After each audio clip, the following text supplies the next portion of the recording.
prefer to have it this way or print it off? That's good. Okay. That's good enough. Safe paper. Thank you for joining us. Oh, sorry.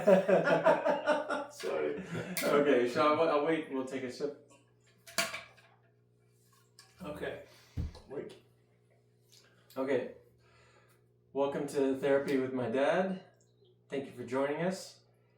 We are going to ask my dad some questions. He is a licensed therapist, and I have, a lot of questions about a lot of things. So we'll just share our experience and see how this goes. And this is our first time. episode, or whatever we call it. And then the whole intention of making this is that we wanted to put some familiar faces on some complex issues, and hopefully people can watch it and learn from it, learn something. But we wanted to create this on a regular basis, hopefully weekly, and we're hoping that people would send us some information, some questions, so we can answer them. Yes. That's the main thing. Yes. But here, Isa and I would like to sort of start with delving into some questions you have for me. Yeah. So I'll ask some questions, and then we will take some questions from our audience every week, and in the next week following we'll take those questions and put a few of them in the video. Yeah. And I forgot to introduce, my name is Isa. This is my dad, Amir. Yeah. And here we go. Okay, so Amir Saidi, Isa Saidi. yes. And then we are uncut, and we're not editing anything, we're not rehearsing anything, as real as it comes. Let's start. Okay, first question. It's about trauma and stress related. It's trauma and stress related. Okay. Or should I say stressor related. The question is, what is the root cause of psoriasis and what is the cure? Now you give me your opinion as a therapist, as someone with your background. You're not a dermatologist. That's right. But you have a different perspective. Yes. I'm not a medical doctor, so obviously I can't comment on medical. And I should say this question is important to me because I've had psoriasis for a while, and it's a big part of my healing process, is figuring out what that is. So I thought I'd start with something personal. And affected your how you see yourself. It's changed my entire life. Yeah, affected your identity. Yeah. So when you are not really flowing with life, like I don't consider myself being a mirror. The body is a mirror, the mind is a mirror, because influenced and conditioned from inception till now as a 63-year-old guy by the environment, parent, family, myself, and all of that. So, and also genetic has a lot of influence on that as well, on who I am and how I live and all of that. But to be inquisitive and creative, it's important, because you feel some things you do in life you align with, and some things you do in life that it detaches you from the alignment, so you're misaligned. So to me, any kind of a disease, you're making it specific about psoriasis experience, because I know it's more important to you and more relatable to you. When you dealing with, we all have a lot of fear. Fear is a negative energy that disconnects you from that alignment. What alignment with what? Life. When we are detached from what life is, and we perceive what life is in our mind. So what life is and what we think life is two different things. So that creates misalignment or detachment from life. So when we are separate from life as a whole, we become this individual one that very much focused on what happens to me, how long do I exist, how do I get sick, how can I avoid illness, death and dying. All of those becomes a major part of our identity. And yet life, it doesn't think of that. Life is happening. Look at life in nature. I don't think there's anything in nature says death. I personally, I don't believe in death, but death is a major fear for humanity. We fight wars across the oceans with other countries because we fear they might eliminate us or something like that. So always me not being in existence, it's more important. And what I do based on that becomes even more significant.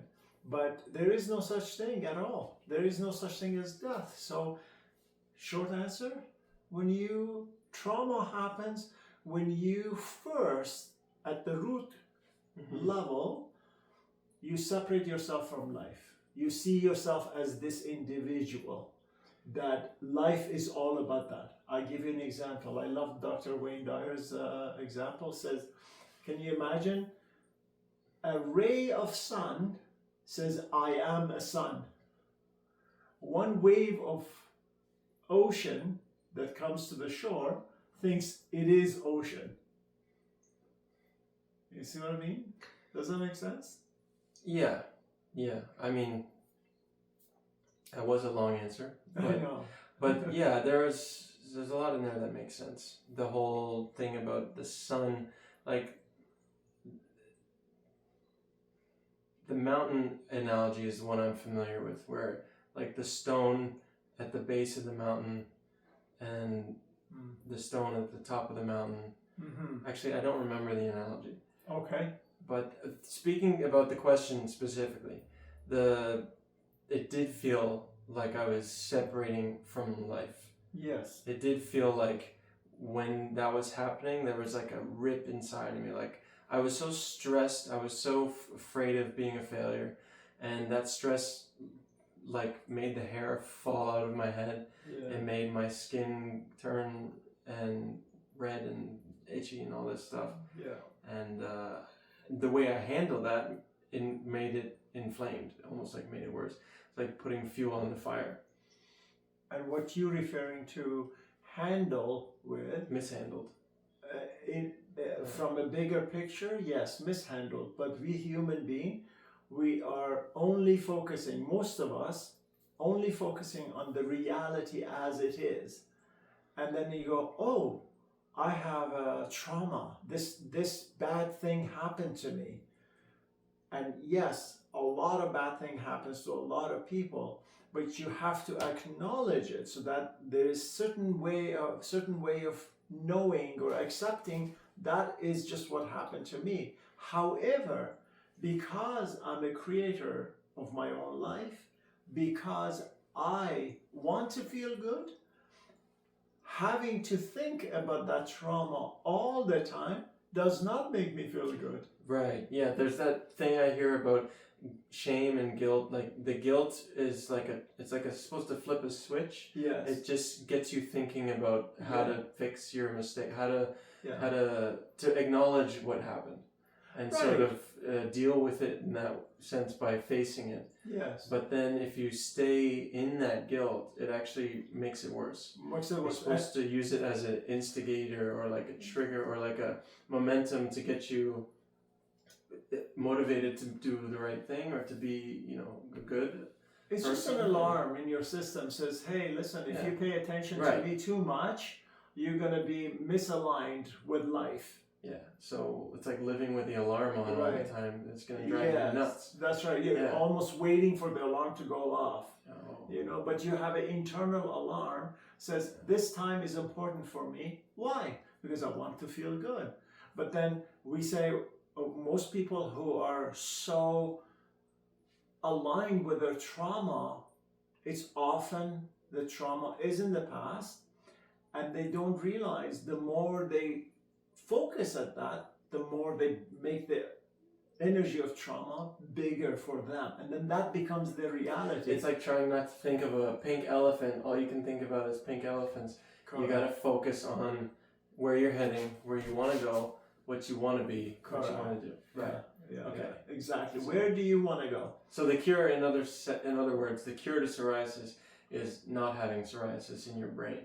Right. Like in your brain, you kind of, in your mind, in your soul, in your heart, you feel cured first. And if you have a thought, sorry to interrupt you, if you had a thought comes up, psoriasis thought, your old you, which is your false self or ego, it says, yeah, that's me. Right then and there, you have to face that. You go, yeah, that was me. That's not me today. And what is me today? I can sit down and feel, how would I feel having a body with absolutely no psoriasis? How do I sit down and feel that? And the more you focus on that, you eventually get to the end of that tunnel and you see the light of it that, oh, feels amazing. And that feeling of amazing that you need to capture and sit with as long as you can till this psoriasis leaves your body. So this is when you align yourself with life. Yeah. Psoriasis doesn't leave your body just you thinking, oh, I have no psoriasis. No. You have to prepare your energy, your vibrational energy, in the way that doesn't allow psoriasis in it. If I wanted to be a happy person, I'm not going to think of unhappiness. Right. It's this thing we learned in school about diseases in plants. Is that there's three things that have to come. You need two of the three variables. You need a susceptible host, a favorable environment, and like a virus. Right. So if you have two of those things, then you're going to get sick. Like if you're, like, so it's almost like being in the moment to the fullest. To the fullest, that's it's right. Being wholly appreciative of the gift of life. That's right. To the point where you are so excited and energized and happy and grateful about what you have in that moment. That's right. That's what gets you across the line, because that's the feeling of being totally healthy. 100%. But if you're expecting that you're thinking a healthy, happy thoughts now that feels good, and then there is part of you says, I've been thinking like that for 2 days. How come nothing is happening? Then you are playing with the whole thing as a game. Okay. You have to have this knowing, this deep, unwavering belief, which is nothing but a thought, that I'm focusing on this thought that makes me feel good so much, knowing eventually life rids this off of me because I'm focusing over there. Right. So you're not counting the seconds, you're not watching the clock go by. No. You're focused on the movement, focused on the intention, like where you're going. Yes, your awareness. Awareness of the moment. So appreciation is the quickest way there, because that naturally, and you're not doing it as a mantra, oh yes, I feel good, I feel good, I feel good. But you are living it, you're feeling it. Feeling is the common denominator. Easier said than done. Yeah. True, a lot of people say that, but there is no other way, because that's how you change your physiology. Okay, so just do it the right way. Okay. And keep doing it. And keep doing it. Okay. I think that's good for second question. Okay. Go for it. This is about substance use and addiction.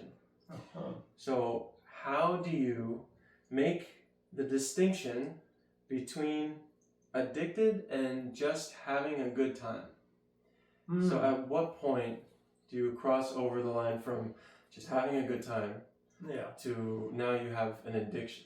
When the act of doing whatever it is you're doing becomes so necessary that overrides your own thinking as to why am I doing it. So you ultimately saying, I need to have that act, whether shooting heroin, whether eating food, gambling, whatever it is, the thought, you bring it to your existence and you act on it because you're hoping to have a good result at the end. So rather than you knowing yourself, I am a good result without doing anything, that's a huge difference. Right. I am already by nature good. I see. Okay. But you already have some heavy thoughts, unhappy thoughts, that you're saying my life is so screwed up, which is not true. No matter what happened to you, you still can rise above it. Absolutely. And I need to move on from this by shooting my heroin, eating too much, gambling, pornography, sex, or whatever it is. Yeah. So that's when you doing it so much as your identity that actually blocks you from being free in your moment. That's addiction. It's pretty straightforward. I think so. So it's about having yourself inside, recognizing that inside in yourself you are whole. You Absolutely. don't need anything else. Absolutely. Beyond like basic human needs and a little bit like you need water, you need food, Yeah. you need some other people in your life. Yeah. It doesn't mean tomorrow you don't want to have a better shirt. Sure, but it's at one point does buying clothes for yourself become an addiction? Absolutely. When it stops, I guess, when it's no longer helping you. Yes. I guess. Yeah, but you often try not to face that because we rather be in the illusion of the addiction, the illusion that addiction creates. We rather be in that mist of things that we don't see clearly. So from the fear of seeing things clearly, and then if I see things clearly because my nature is not so good, I'm going to find out a lot of not good things. I guess if I had a second part to that question, it would be, is it possible, in your experience, is it really likely that someone would see what's going on down the road and stop before they get to the point where it becomes an addiction? Absolutely. It is possible. 100%. So it doesn't always have to be, I've discovered all of a sudden now that I'm addicted. That's right. But often the pattern is, from my 25 years of professional work here, is that you keep going back to that, whatever you call addiction in your life, and you're losing every time you go there. If you really look at yourself being involved in that act as a third person, you go, why is he doing that? It is like I've struggled with addictions in my life. Right. And it does feel like there's more than one person involved. Exactly. Even though I'm alone and I'm by myself. That's right. It feels like one person is judging the other person and going, what's happening here? And the other person is like, wait, let me do my thing and then you'll understand. And I do my thing, and then at the end of it is like, I still don't get it. Like, what's the big, why? Because you go into automatic response. Why are you doing this? Yeah, because you go to automatic response.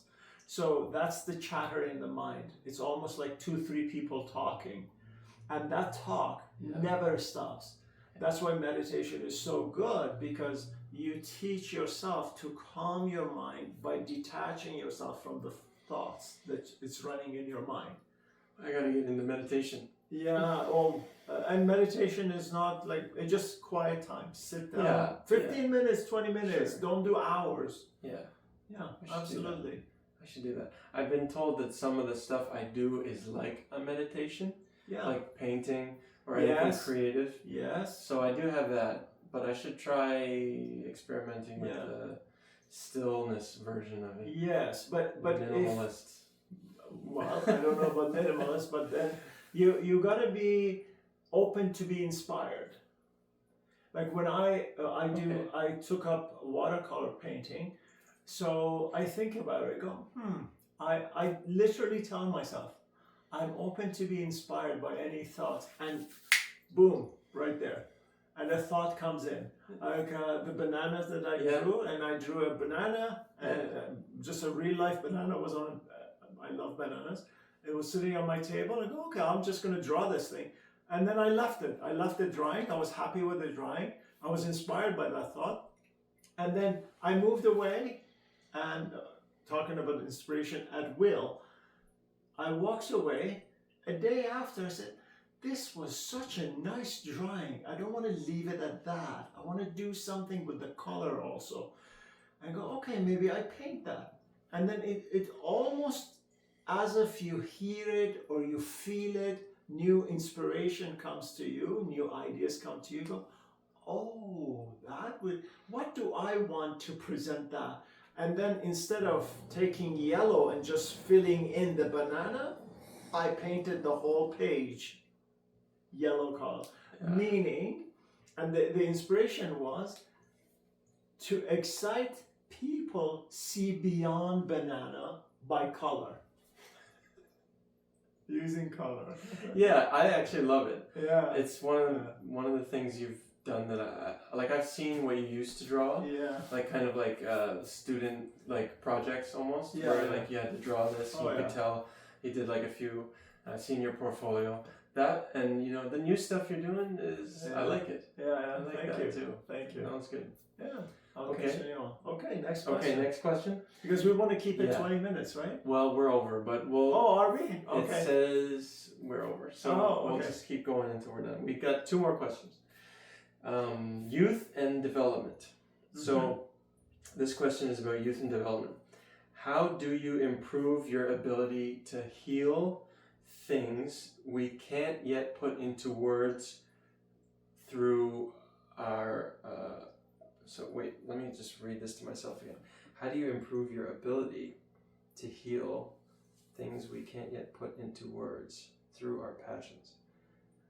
So I guess this is about like healing through, like we were saying, like through meditation as an art. Yes. Healing through whatever your passion is. How do you improve your ability to heal through your passion, like doing your passion, like I think is what I'm trying to say. So things that we can't put into words. So is it possible to heal something that we can't even I can't even put it into words right now. For an example, I'm struggling with my words for this question. What if there was a feeling in me that I couldn't put into words, and it needed to, like, something I had to heal, and I didn't even know how to describe it? Is that the kind of time where you would say, this is a job for your passion? Because once you go through your passion and you kind of meditate on your creative hobby, and it'll kind of sort of through osmosis heal, like as you create something, do you also heal? I guess my question is, do you heal yourself when you create? And how do we improve that ability? If I'm understanding it correctly, please correct me if I'm off here, is you heal yourself. There is no disease if you are aligned with life force. So if I am aware of there is a heart beating in my chest and all the organs in my body are working perfectly and I have no say in that, I can make it harder by the way I eat, by the way I think about myself, all of that. But when I am aware of that energy within my system, I feel, wow, this is amazing. It's as if I've been given a gift. So what do you do when you give a gift, when you have a gift, when you recognize that gift? Most of us, we forget about the gift. If you don't forget about the gift, then everything around you becomes a gift. And that is already No disease in there. So that's the That's the thing there. perspective. The perspective is not just focusing on the logic and reality of the rationality of the moment. It's the whole life is happening. Sun is coming out. We are solar system ourselves. Without sun, we're gonna die. So we are part of everything, bigger than our body, our voices, our gender, our experiences, all of that. So if you see yourself in that, you're more aligned. And then the more you're aligned, you can get intentionally in a healing mode. You say, I do a lot of exercise and I do a lot of pickleball. Yeah. You saw me earlier on, I had an ice pack on my knee. I don't look at, oh my gosh, I have a disease. I look at it, I just overindulged in playing 2.5 hours pickleball. For my age, probably that was too much. I was tired and all of that. Sure. And my knee tells me that, okay, you went a little over a bit, right? But I led my body to heal by helping it. Put an ice pack there or going, okay, I'm going to take a day off just for my body to heal itself. And all of this comes from one idea, one reality, the absolute reality that doesn't change, which is we are life. We are creator of our own experiences. Our thoughts are our future. That is absolutely true because it's all about energy. Where you focus your energy, your vibrational energy, that's where you go. Okay. I mean, I feel like you nailed it. Oh, okay. You know? Good. We could go on and on. Okay, yes, that's right. That's right. Well, yes. That's it. That's This a good is one. a question. I have one more. Okay. Okay. This is about dance and movement therapy. Oh. So if you've noticed, these questions all have like a subtitle and then like a question. So that I've found different sort of therapy related categories and I've tried to give you a question in different categories. Sure. So this is about dance and movement therapy. I don't know what your experience is or if you have a lot of that, but the question is, how do our emotions connect to our physical movements? And positively and negatively, and how can we improve our management of that? So like, how do our emotions connect to our physical movements, both positively or negatively? Yeah. So if you notice, a lot of people who are heading toward of deep depression, clinical depression, they started from a time where they were more immobile, even mentally. They were slow in the thought and then slowly sink into themselves and even to the bed, to the couch. They less move. Emotion equals motion. They are absolutely related. Don't ask me how. This is how life is for human being. So the more you move, the better thinking is, the better focus is, the better blood circulation in your system is. So you cannot separate them from each other. But unfortunately, because we identify with our traumas, with the way we believe we are, or the way we believe that we have to act, or obligations in life, all of that just slowly separates us from life. When you separate us from life, you can go anywhere into sort of, let's call it heavy side of life, no active life, dark side of energy. Right. So it's almost like if you're not doing, it's the whole thing about there is no like when you're trying to like grow, for instance, you're either growing or you're going backwards. But growing is a natural process. Like improving, like you like, either go with it, get busy living, right, or busy dying. Get busy. Exactly. Like there's no sitting still in the middle. Yeah. Imagine life is a river. Yeah. You have your life canoe. You go, this is my whole life. This is my identity. I want to go somewhere with it. You either go with the flow of the river or you go against it. The more you go against it, and even though rationally makes sense to you at the time, the harder your life becomes just to move an inch. But if you go with the flow of life and detach from the mind telling you, I don't know what's going to be around the bend, I don't care. I'm going to enjoy it because I'm going to come up with these adventures. Any adventure I come to face, I know I'm intelligent enough. I know life supports me. Then we'll solve whatever challenge might come around. So it's the attitude. Yeah, that's interesting. I've never thought about it, but when you said there is no emotion and movement are intrinsically connected and Absolutely. They cannot be that makes so much sense, but I've never actually thought about it. But just hearing it, I realized, that of course, that's why when people say there's someone who's enthusiastic, very emotional and very energetic person, their whole body is involved with their emotions. And then you'll see someone depressed and it's sometimes you have to make sure they're alive because they're just sitting there. Yeah, that's right. And they haven't moved. No, it's very true. So very true. And all of this is because the perspective they hold in their mind about themselves and their relationship with their environment that they live in. That is paramount to their own thinking. They're like, why can't I go upstream? What's wrong with me? I'm trying to go against the current. I think I'm supposed to. I just want to be different. And why are these waves hitting me? Right. Well, all those people have problem over there. I'm covered in water. I am unique. I want to go against all of that.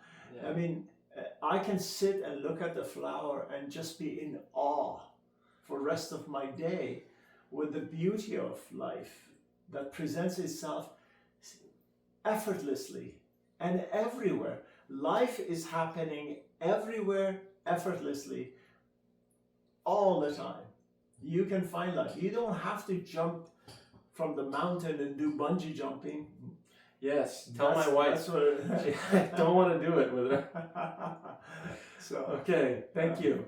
That's good, right? This is good? That was good. All right. That was good. So please, when you watch this, if you have any comment, subscribe, and also make sure you send us.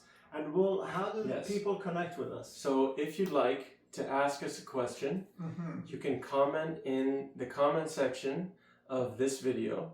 And then next week, or the next time we make a video, we are going to use those questions as part of our questions from the audience segment. Wonderful. Wonderful. All the best. Thank you for your questions, Lisa. Hey. I really, really enjoyed my time. Yeah, me too. I've never done this. I'm not, Me neither. Yeah, so let's try that. That was good. Awesome. Thank you. See you next time. See ya.